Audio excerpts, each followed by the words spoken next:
This is Hunt Nebraska, the official podcast for insight into Nebraska's hunting and shooting sports community. Be sure to give us a follow on Facebook, our space for sharing stories, information, tips, and techniques. Now, Hunt Nebraska.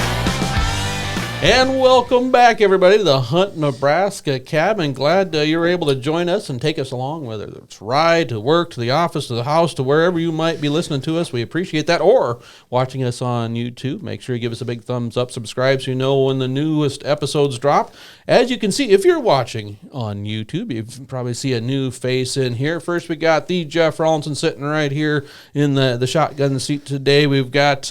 Well, there at Master Control, we have the Hunter Nikolai, Hunter Head Coordinator for the entire state of Nebraska, me, Hershey, but the new face that you are wondering about right here, and the voice you will hear if you're listening to the audio-only version of that is Mr. John McKinney, who's, well, can we still call you the new Waterfowl Program I think manager? We can go with it. I mean, we're not yet full. You've been involved with Nebraska Waterfowl for the agency for over a year now. We've established that, but in this position, not quite a year. No, just about 6 months now. But things are going well. So. Well, good. Yeah. Good. So we're here to talk about something that has made some noise across not just our state, but beyond our borders, and I think we'll continue to do so for some time. This is a program that you kind of were involved with before you took over as program manager, and at a lot of different levels, but we're going to get into it here real quick. Again, folks, it's called by several different names. I call it T2, but it's also, it's officially called the Tier 2 Experimental Duck Harvest Regulation. Yes. Did I get that correct? Yeah. Two-tiered. Two-tiered. Instead of Tier 2, it's Tier 2. Close enough. 2 tiers. There you go. Not Tier 2, yeah. I go T2 just because it sounds cool. Yeah. There's a movie with that in there somewhere. I go 2T. What do they call That's it? correct. What do they call it just north of us? The three splash? 3 splash. There- You hear that a lot. South Dakota calls it 3 splash. You do, and folks, this is kind of interesting, and I'll give just a real quick background, and everyone fill in, because this was something that a lot of us have been a part of since the very beginning. This is over a decade in the making, to say the least, what we've been able to do the last 2 years here in Nebraska and our neighbors to the north in South Dakota. And it was the option, the ability to choose what harvest strategy that you would abide under when it comes to harvesting ducks during the regular duck season. Traditionally, for many years now anyway, we've been under the liberal framework, which allows 6 ducks to be harvested in a daily bag. And within that 6 ducks daily bag limit, there were restrictions on species. For example, you could only shoot 5 mallards. You could only shoot at times, 2 pintails and 3 wood ducks and things like that, as well as some gender specific regulations or requirements within some of those species, such as mallards. Again, of those 5 mallards, only 2 could be hen mallards, and I think that was probably the only They both have to have gender. orange feet. I don't remember if that's part of the regs or not. I think they both have to have orange feet or something. I don't know. It's complicated. It's complicated. Feet color notwithstanding, and that's one of those things that's been going on for some time. Even when we were way back in the point system, for those of us that remember that, you still had to identify ducks and how many points they're worth and how that fits into that whole daily bag, and then the possession limit, which is 3 times your daily bag. Where the 2-tier, the second option that came about just a couple seasons ago here in Nebraska and South Dakota, was the daily bag limit was 3 ducks. Didn't matter what species, didn't matter what gender or sex, it was 3 ducks. Once you hit that 3 duck limit, you had to identify ducks from geese and from other birds, and obviously, there's still some identification going on, but 3 ducks per day, and that was kind of the strategy. You had to pick. It was one of those things at the beginning of the season. It was tied to our harvest information program number, correct? Yeah, that's correct. And there you chose and stuck with it for the year. Now, the following year, when you went back for that annual free harvest information, or what we call HIP number here in Nebraska, you could choose to go the different tier option, but that was, you were kind of choosing for the season. Did I sum that up pretty right? You did pretty accurately. We could talk a little bit about kind of why we have this in place to begin with, if you want me to just touch on it a little bit. Let's do. Yeah, so if you look at Nebraska, we've been able to identify about a 52% decrease in waterfowl hunters in Nebraska. And so obviously that has, huge ramifications for conservation. And if anyone knows about how conservation organizations are funded through license sales and PR dollars, and then, going back to on the field conservation efforts, that's fewer duck stamps sold, which means less wetlands conserved. So it has, huge ramifications, the loss of duck hunters for funding. But harder to quantify, it also has, a negative impact on our waterfowling culture and care, kind of character and, what we grew up doing, in which waterfowling culture is pretty big in Nebraska, obviously. And, so fewer duck hunters out, in the field, and we kind of lose that culture over time, which is really important. And so research has kind of identified 3 things as being leading contributors or barriers to entering waterfowl hunting. And one of them being waterfowl ID. And so consistently, people don't have bad issues identifying ducks in the hand or obviously in a book, but when they're flying over you at, break of light, it's a lot more difficult. And I want you to pause right there, because you've probably heard this story. I know some of our listeners probably have as well, that one time, and Hunter, I think you were a part of this as well. We sat and had our 9 o'clock coffee meeting, and we're talking about that when this first got going. How many different species can we name that migrate through the state of Nebraska?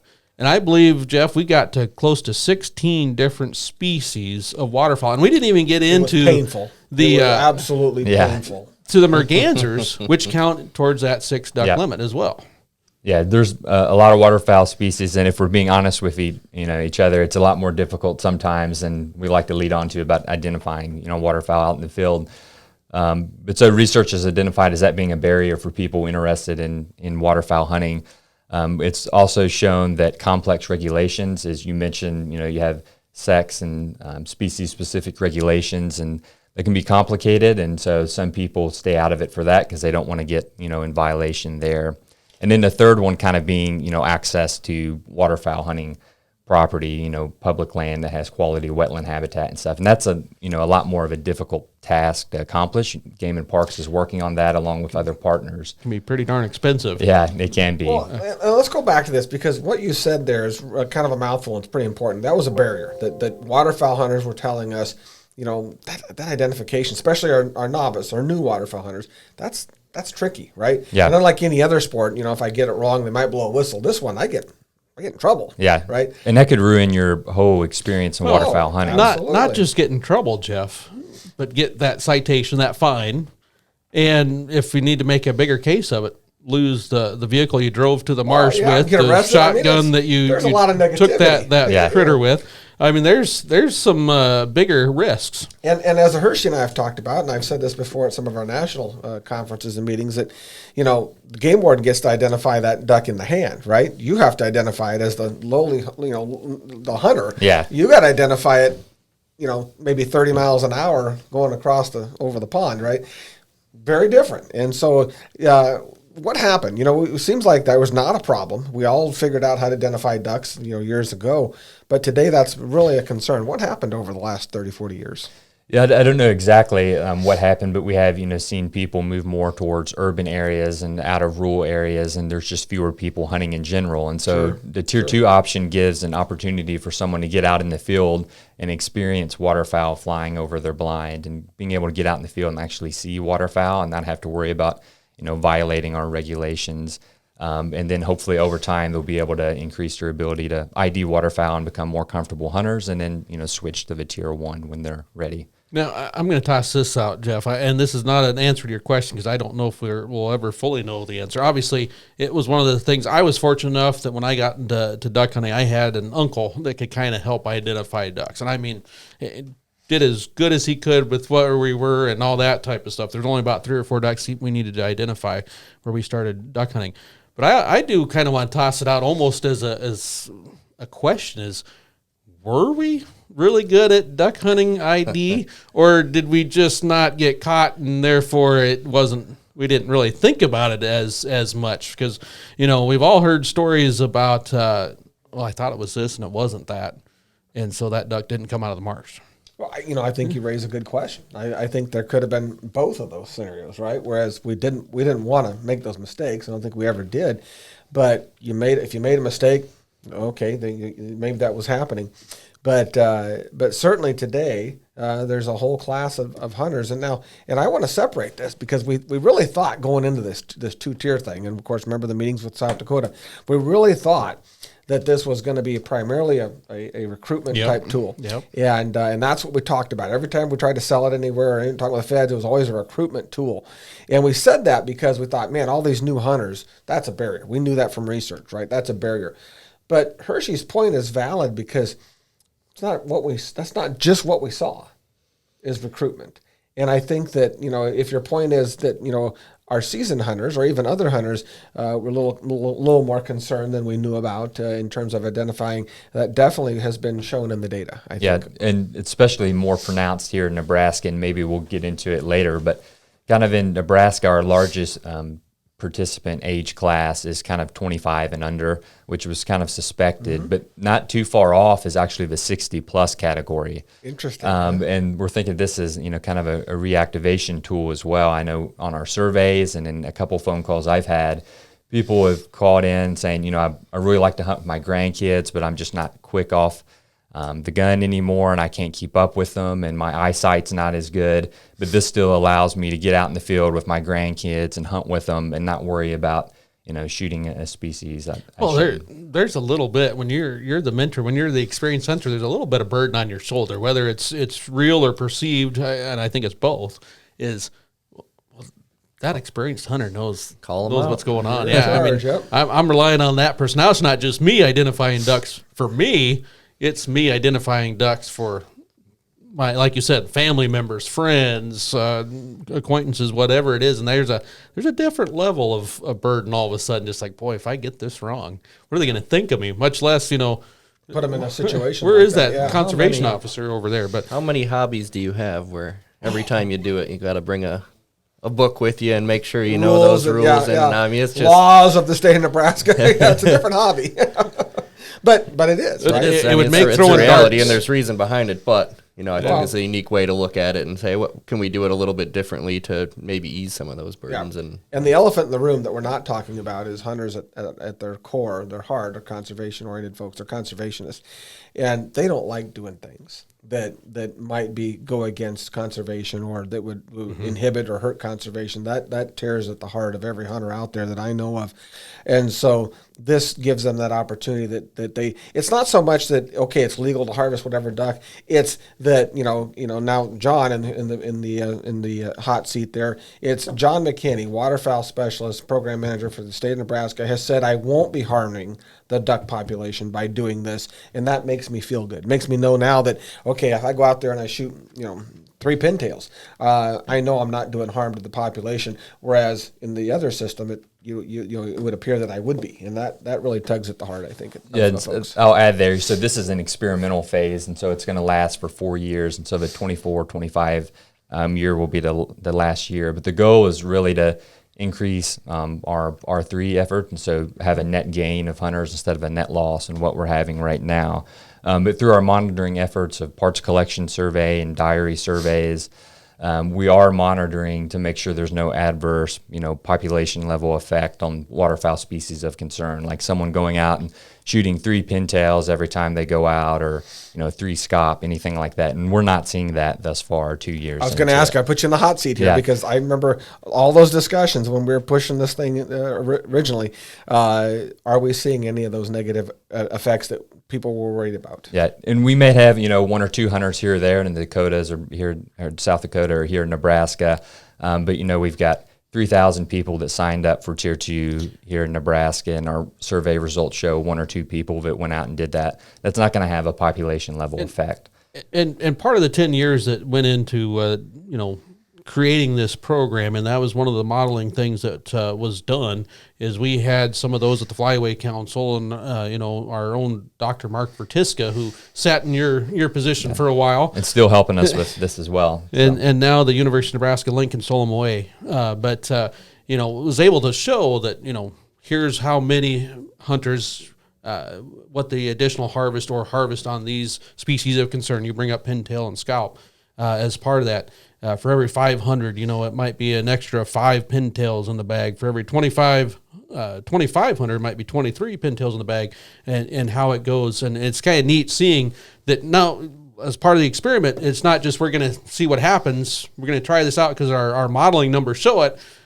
You guys, when someone registers for Tier 2, you get their name information. You send them out, a journal, an ID book, and they get kind of a packet there, and we try to send a diary to every hunter that registers for Tier 2. And so what a harvest diary is it helps us gauge effort. You know, how often are these individuals hunting? How many ducks are they harvesting? And kind of what time during the year are they harvesting waterfowl? Then we also send to a subset of the individuals who register a parts collection survey, which is wing envelopes, how most people know them by, where we ask a subset of the hunters to send in wings so we can get better information about harvest characteristics and so on. So, yeah, which is pretty cool. How's that been going? Are they getting the wings sent in like they're supposed to? Yeah, it's going pretty well. And so the first year it was a little lower, but this last year was a lot better, and South Dakota is doing well. Which is really cool, because it's actually, I think, early on, even with our low numbers the first year that this was done, which was, help make sure I got this right, 21-22. Yes, was correct. The first experimental year of the 4. We matched probably federal, the general population of hunters that harvested or were duck hunters registered for HIP. Those that our response rates are pretty similar. And this last year, it's kind of gone up a little bit, because I think people understand what's going on a little bit more, and perhaps we, as both agencies here in Nebraska and South Dakota, a little bit more emphasis on, hey, what's going on? Because I got to say, I remember the first time when we were getting ready for this that we had 500 packets ready to go out for the first year of this experiment here in the state of Nebraska, and all of a sudden, just like, man, we surpassed that. Yeah, I mean, it's not even duck season. We've doubled that. We actually had somebody in wildlife employed folks to call back those that registered for Tier 2 and ask, hey, are you sure? Exactly. Did you mean to do this? Do you know what that means? This T2 option right here? And most of them, I think there was only 1 or 2 exceptions. And I literally mean 1 or 2 exceptions. Oh, no, I want that. Yeah, I really want to do it. And that's where we started getting a little bit more insight into some of the people doing this. But all of a sudden, like you said, I think first year we had 3,000. Yeah, it was about 3,200 in the first year, and a little over that this year. And the majority were newer hunters, novice hunters. We really won't know that for sure until the end, but basically the data we have now, it looks like they were probably novice hunters. So if you look at how many days they spend in the field, how many ducks they harvest per the season, so on, that would lead you to believe they're novice hunters. But at the end of this experimental phase with the University of Nebraska, we actually have a PhD student there who's essentially going to mark recapture HIP registrants who registered for Tier 2. And so we'll be able to see, were these Tier 1 hunters that just moved over to Tier 2, or were these brand new hunters in our system that registered for Tier 2? But a significant number, at least after the first year, and I think the second year as well. Now, both years, a significant number had not hunted the previous year. Yeah, so in our survey, postseason hunter survey efforts, so this year's, it showed there was a kind of a spike last year, and so maybe that's Tier 2 individuals who, they registered for Tier 2 last year and hunted. And then it drops off pretty significantly, and then you see a bit of a category kind of prior to 2015 where some people have hunted before. So that kind of gets back to maybe a reactivation tool, or this could be their first time hunting. Oh, yeah. Awesome. And folks, just I want to kind of set the stage for, how big an effort this was, because this isn't something where, 2 program specialists get together from a couple of states and say, we're going to try this year. This has been going on, this discussion had been going on for many, many years. And in fact, I was brought into the discussion like 8 or 10 years ago. That gives you an idea how long it's been going on. And I remember one of the Central Flyway meetings in Vertiska, your predecessor to your predecessor, and very, very well respected in the waterfowl community in Nebraska and of course nationwide. At the time was our waterfowl program manager, and we were sitting in a room with the coordinators, the program managers from the Central Flyway, and the agent from the Fish and Wildlife Service. And trying to address this, the barrier was, identification. That was the issue.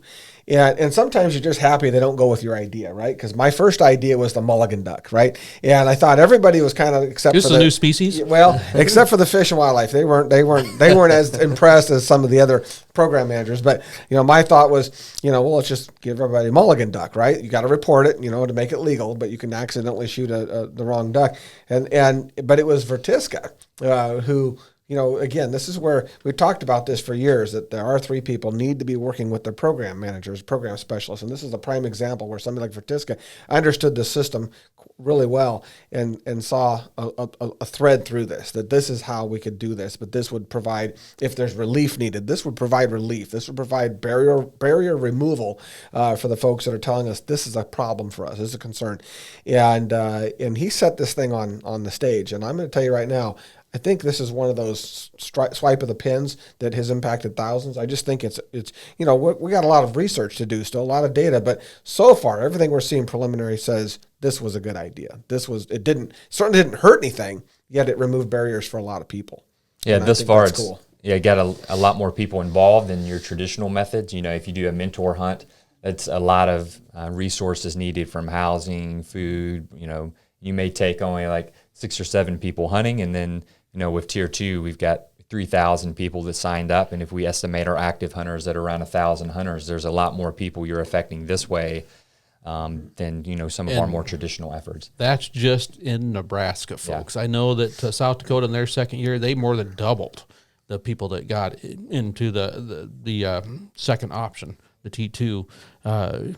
So it'll be interesting to see how this progresses. Obviously, neat opportunity. Again, this is something that we've talked a little bit about. We're seeing not only just young new hunters perhaps using this, but perhaps some of those getting back into the fold. Now here in Nebraska, I mean, you've been in on some of these commission meetings where we talk about waterfowl regulations within our wildlife regulations. A lot of passion. A lot of people take that really seriously. There's some, and perhaps in this room, we've got those that spend not just the standard 6 to 7, 8 days afield harvesting 6 or 7 ducks a year, but they're out there just about every day of the season. And we've got folks that just, it's darn near religion, Hunter, to be quite honest with you. But for the most part, these are folks, like you said, the numbers kind of indicate they're only going out, 5-6 times. Yeah, so this past season in Nebraska, through our diary work, we've seen where on average the hunter only spends about 4 to 5 days in the field per year, and they only have about 2 bags per season. And so what that means is out of those 4 or 5 days, they only harvested ducks on 2 of the days. And on average, the harvest across the season was 4 birds. So on the 2 of the days they actually went hunting, they got 2 birds. So if you look at it, across all of our hunters, they're only, harvesting 4 birds per season. That's significantly less than your normal Tier 1 hunter. And to an agency like our own, that those individuals, though they're some of us that are listening to this probably think, oh my goodness, they're just kind of dabbling in this endeavor, but they're just as valuable as some of us that go weeks on end and months on end. And I'm not going to underplay the significance of waterfowl hunting in anybody's life, because I've definitely been there and lived that. But the same token, what that means to protection, waterfowl conservation, wildlife management as a whole is just absolutely huge. And that's what I think is pretty neat that, Jeff, you kind of mentioned that a lot of the, flyaway council work and a lot of stuff done at the university talked about how many fewer federal duck stamps being sold, what that impacted on the ground acres of protection, acres of conservation meant, and that's huge when it comes to waterfowl. You got to have the habitat. You got to have the wetlands. Yeah, without wetlands, there's no ducks, and so with a declining, just in the state of Nebraska, 52% decrease in waterfowl hunters just since the late 90s. It's pretty drastic. Yeah. So. Yeah. Yep. And second year, 22-23, we had similar numbers to what we did the first year, which doesn't sound like much until you realize, boy, we were in the middle of some pretty nasty drought this last fall. Yeah, this past duck season was pretty rough for a lot of people. The rainwater basin was mostly dry, except for areas where Game and Parks or our partners pumped water. The sandhills were significantly low as well. So it was a pretty rough duck season. The Platte River, kind of west of Columbus in many places, was just basically a beach, completely dry. And so it was a pretty rough duck season for waterfowlers. But participation in Tier 2 was still over 3,200 individuals, which was about 12% of our total HIP registration. That's incredible. It 12% of the total population. How are things shaping up waterfowl production-wise for 23? Yeah, so obviously we have more water across the landscape than we did in a lot of areas of the state, but eastern Nebraska still remains pretty dry. We just finished our annual goose banding efforts, and production, at least for Canada geese, seems to be pretty low, especially here in the east with a lot of our lakes that are dry. And then we had some areas out west where they got some heavy rain during nesting season, may have flooded a lot of nests out as well. And Canada geese aren't really re-nesters because of the amount of effort it takes. So production for Canada geese is pretty low, and overall abundance kind of here in the east is lower than it was last year as well. But. All right. Yeah. So those Canada geese that we might be seeing might be a little bit more educated. Is that right? They've got a season under the wing, so to speak.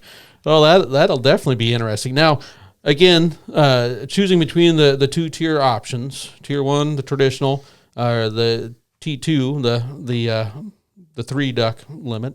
When does the HIP registration begin? Is that August 1st? Yeah, August 1st. So it'll be live where you'll be able to go ahead and sign up for whether it's Tier 1 or Tier 2. And so we'll start seeing some numbers. Any predictions on what we're going to see this year on T1, T2 registrants? Yeah, I'm not too sure. We'll get the crystal ball out here. I know it's just tough for a biologist, isn't it? It's always suspected that, HIP registration might fluctuate a bit with habitat conditions, which makes sense. If there's more ample opportunity to get out and waterfowl hunting for a novice hunter, then maybe they'll go with someone who's more experienced and take advantage of that, and they'll sign up for a HIP registration. So I'm hoping that we'll have more water across the landscape come fall, and that we might see an increase there, but we'll have to see how it plays out. This will be interesting. Now August 1, John McKinney, do you register Tier 1 or Tier 2? I'll be Tier 1. Hunter? Going 2. 2. Gonna live it. Yeah, I'm a new waterfowler, and I'm coming back to that original question. Train of thought moving forward as this will be the 3rd year of the 2-tier system. You've got folks maybe 2 tiers under their belt for 2 years now. Is the expectation that at some point those folks are gonna jump ship, or that's kind of still unknown since it's so early on? Yeah, I think the goal is that, once people are more, at least for individuals who are new to waterfowl hunting, that they'll graduate to Tier 1. But, the data we have doesn't show any adverse, at least thus far, adverse effect on populations of concern. And so if, you're coming back to waterfowl hunting and you're like the 60-plus age class, what we're seeing, and you want to use it every year, I don't see any issue with that. Yeah. But we'll see how it plays out. It may depend on the reasoning behind why each individual chose that tier. And I'll say just personal experience, where I grew up, wood ducks reigned supreme. I mean, they were there from the opening bell to the last cold, bitter day of the season. And even when we were in that area, that was Mississippi Flyway, when we were allowed 6 ducks, we could only shoot 2 wood ducks. And so I knew that, I might get my wood ducks, and that might be all I get. And I got to say, there's probably times, Hunter, that I decide, I'm going to go pheasant hunting instead, because I've already shot plenty of wood ducks this season or something along those lines. Now, if I had the option of three wood ducks, maybe. Now they do. I mean, that bird populations come up, but it definitely added to it, plus whatever lucky duck was around besides the wood ducks. But that'll be an interesting research effort. Take that into account, because Hunter, what you said I think is important. I think we may, given what we're seeing in the data, in terms of, it's just, these folks are really not, they're hunting a few days a year. They're only harvesting a couple of birds, at the most when they go out. And giving what we're seeing in a lot of new hunters, that they're maybe not the diehards that some of us grew up being when we were back in the 70s and the 80s. And they're certainly not the diehards maybe in the 50s and 60s. And maybe they evolved that. But I don't know that I would make that a measurement of efficacy by which they stay with Tier 1 or Tier 2 or go to Tier 1, because I think that the reality of it is that may be If they're only hunting those a few days out of the year, harvesting a few ducks, that may be plenty for that cast of characters or that cohort. And if that's so, and again, like you said, I think that's the real test: is no adverse effect on the overall population. Then the question becomes, do we care? Right? I mean, do we really care if they want to go out and harvest, just stay with 2-tier or tier 1? I think a lot of us old curmudgeons look at that and go, my God, they got to get to tier 1 so they're identifying their birds. But they may not get there that easily if they're only hunting a day or a few days out of the year. That's something I think that we could think about, though. I don't know that that's success. Well, here's a question, and this now we're getting kind of back to the crystal ball type stuff, John. Folks, we're with John McKinney, our waterfowl program manager here in the state of Nebraska, talking Tier 2, the duck harvest experimental season that's been going on for 2 of the 4 years so far. Hope we get the 3rd year under our belt this fall. The question I have is, Jeff and Hunter spend a lot of time around R3 folks, so they get to hear the ins and outs of R3 and the impacts that this is having, and especially when we've heard from our users on the waterfowl side, duck hunting side, hey, make these a little bit simpler, a little bit less complex. I'm in, and they've proven that. They've heard from some states and whatnot. On the conservation, on the management side, let's say on the Flyway Council, on the biologist side, for lack of a better term, I'm kind of curious what's going on there, because as Jeff kind of alludes to as well, is we're very traditional, especially in our waterfowl management as a whole, as a country, not just in Nebraska by any means, but as a country, and it served us well for this many generations. I mean, the old tried and true method.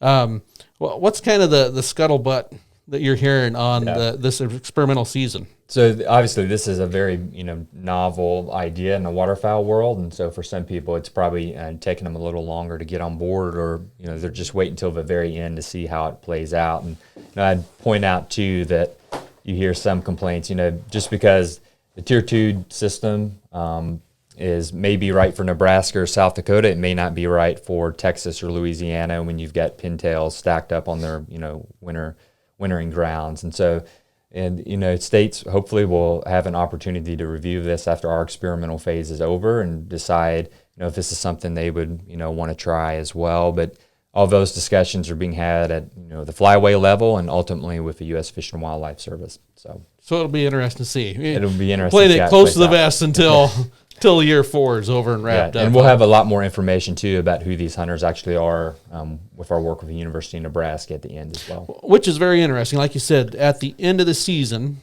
the University of Nebraska-Lincoln sends out kind of a post-survey. So at the end of every year, we kind of send out a post-survey, and that information has validated a lot of stuff that we kind of already suspected, that didn't know, or some other research that we've already known. We follow up with questions about how many ducks did you harvest throughout the season, and 90% was 5 or less. So again, it goes back to our diary and parts collection survey results that show they're not having that great of an effect on the overall harvest. And we ask them some other human dimensions type questions, and we try to basically learn more through that survey about the individual hunter and about their satisfaction, their utility. Why did they choose to participate in Tier 2? And what are they telling you? For the most part, it's all been positive. And so you can see that, one of the questions we ask, which validates some prior research, is which of the following influenced your decision to use Tier 2? And so we have a long list of different possibilities that it could have been. And complex regulations and waterfowl ID was the number one that Nebraska Tier 2 hunters told us. See, number 1 and number 2. And right there, I want to emphasize that. They told us at the beginning when we did this research, however many years ago, that one of the things keeping them out, perhaps, waterfowl ID and complex regulations. We gave them a harvest option, a couple to choose from. They said, I chose this one, the simpler, because I struggle with waterfowl ID. I like simpler regulations. Yeah, and so basically kind of what we're seeing here is getting backed up the research that's already been out there. So we provided something that they said they wanted, and they're Yeah. responding. Shocking, huh? I know. But I think what's more interesting, is that this follows a national trend of states across the country who are digging into their regulations and looking at ways to simplify those regulations. Because, again, it goes back to the customer, and the customer is certainly been telling us nationwide that they're not the same customer that our grandfathers and our grandmothers, grandfathers, on down the line were, and they don't live and breathe some of this stuff. It's just a kind of a maybe intermittent hobby for a lot of folks, and whereas some of us, this is a diehard thing, right? I mean, there's life, and then there's hunting, and waterfowl hunting's right in the middle of life, right?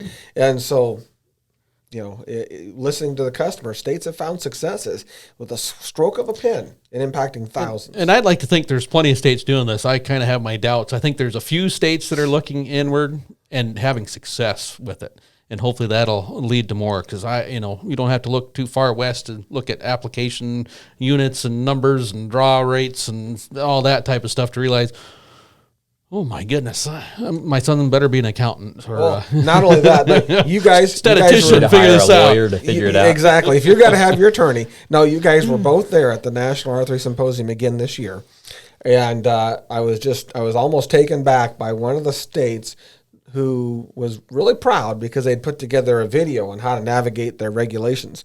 And I got to thinking to myself, I think I even leaned over to Hershey and said, if you're creating a video because your regulations are so complex, maybe that's not where you look. Maybe you need to look inward to some degree. And hey, more power to them, because obviously they're trying to meet that demand, that need. Their customers saying they're too complex. They're trying to help them out. This is a neat strategy, and one that I'm pretty excited about, pretty proud of for Nebraska, because we definitely looked inward.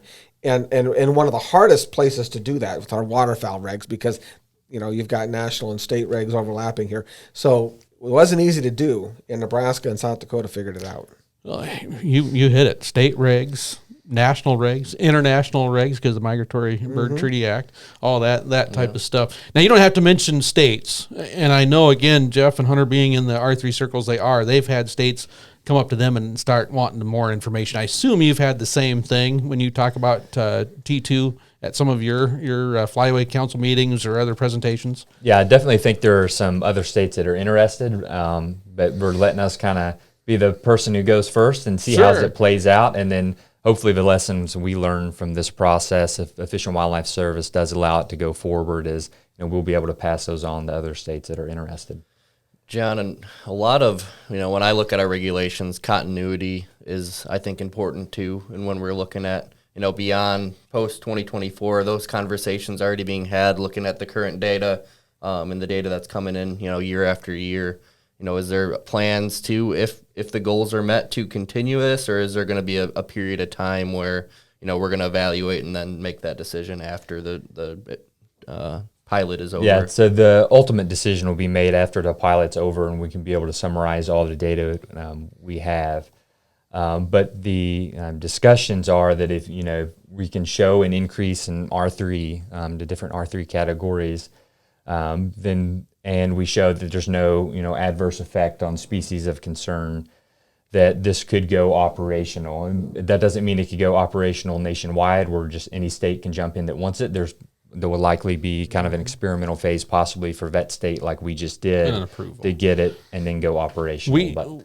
We just went through something like that not that long ago, and I think it predates both of you here, with our teal season, which used to be only it was like the lower half or third of the state of Nebraska had a teal season, and to get it statewide, we had to go through a few years of experimental. We had harvest checks on that north area just to kind of prove incidental take, all that type of stuff, making sure hunters were able to identify teal from other species of ducks, and then we were able to go to a statewide teal season. What was that, 5-6 years ago now? I was going to say, you and I lived through that, and it was an interesting time because, again, it required a lot of education. And, of course, and again, was a cool example where the R3 and the communications folks worked hand in hand with our program specialists to put together some really cool educational teal or no teal. Teal or no teal. I thought that was just clever. I liked it. I really did. But even then, there was quite a bit of buildup before that, and quite a bit of work with the feds to allow Nebraska to determine if we could handle this or not. And our hunters, I think the education came through really well. Our hunters came through very well, and yep, we can handle this. We can identify and we can know the differences. And that's been a huge boom for Nebraska, that early teal season, where everybody gets to get out there and participate early on. Great weather, great for kids and adults alike. So another example of manipulating our regs and giving opportunities for people. And it's all about that. I keep, in the R3 world, I keep lamenting and I keep preaching about it. But, our job doesn't necessarily to reduce opportunities. That's not our role unless there's a biological significant reason.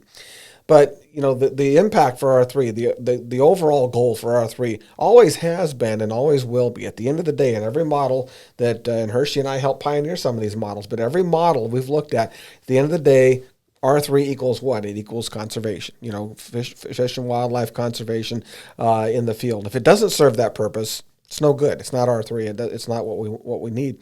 And lo and behold, here's an example of something that serves that purpose really well, seemingly up front. No negative impact, providing opportunities, providing more reduction of barriers for people, recruitment and reactivation, all in one package. It just seems like, again, I'm always like, I'm willing to stick my neck out there. So far, it's been a win-win as far as I'm concerned. So far, it's been a really good decision for Nebraska and South Dakota.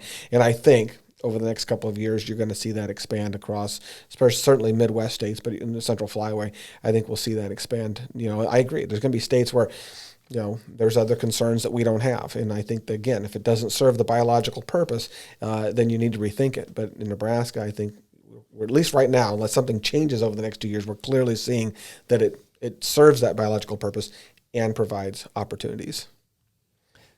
I don't know how else to phrase that. We're kind of coming to the end of this podcast. John, appreciate you sneaking into the Nebraska thanks for cabin. having me. It's good to be here. I was going to say, we're going to have you back sometime as we get a little closer to the fall seasons once again, but we appreciate this insight into this program that, to be honest with you, the nation's kind of watching right now and seeing what's taking place. Like you said, they wanted to see someone try it. In Nebraska, we were ready to go. Yeah. And along with South Dakota, it's been a fun journey up to this point. I know there's going to be some more interest and questions and all that type of stuff. So, folks, if you've got questions, comments, make sure you hit them down below, and we'll see if we can't get them answered. But until next time, Hunt Nebraska, brought to you by your Nebraska Game and Parks Commission.